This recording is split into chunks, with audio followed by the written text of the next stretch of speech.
ისტორია ყველაზე ყალბი მეცნიერებაა სხვადასხვა სწავლებებს შორის, განსაკუთრებით კი 100 წლეულების და მით უმეტეს 1000 წლეულების წინანდელი ამბები, რომლებიც ჩვენამდე როგორც ფაქტი ისეა მოსული. უამრავ ისტორიულ თუ გეოგრაფიულ წყაროსა და სასწავლო ლიტერატურაში შეხვდებით ცნობას, რომლის მიხედვით ფერნანდო მაგელანი იყო პირველი მოგზაური, რომელმაც დედამიწა შემოუარა.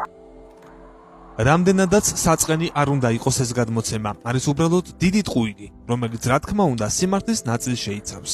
ნუნიეს დე ბალბოამ წყნარი ოკეანე სამხრეთის ზღვასთან 1513 წელს სან მიგელის ყურესთან მდებარე მთიდან დაინახა.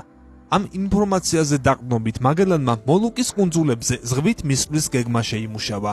ესპანეთის მეფის კარიც დაარწმუნა და 1519 წლის 20 სექტემბერს 5 გემით და 265 მეზღვაურით ზღვაში გავიდა.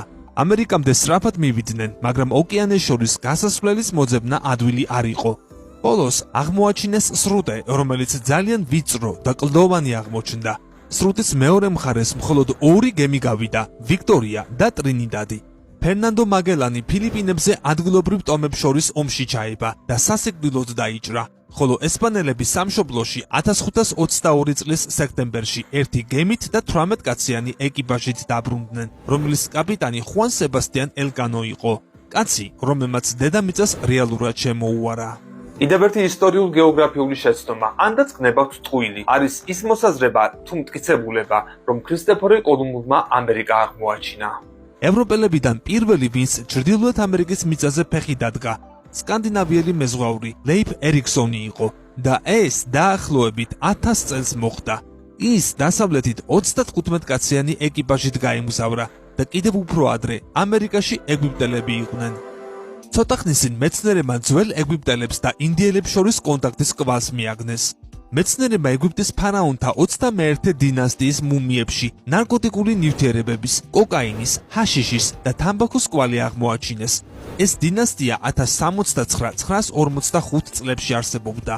ეს ნარკოტიკები მცენარეებისგან მიიღება, რომლის სამშობლო სამხრეთ ამერიკაა და რა თქმა უნდა, მაშინვე გაჩნდა კითხვა, არსებობდა თუ არა კავშირი ძველ ეგვიპტელებს და ინდიელებს შორის.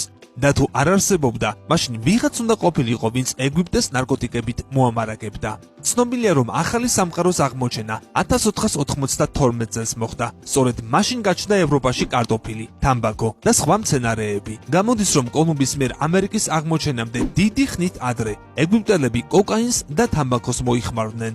ჯერ ზუსტად არ ვიცით როგორ, მაგრამ ამ ორ კონტინენტს შორის აქტიური კავშირი სავარაუდოდ 1000 წლეულების წინაც იყო. გამოიწერეთ ჩვენი YouTube არხი. ლინკი ჩაშენებული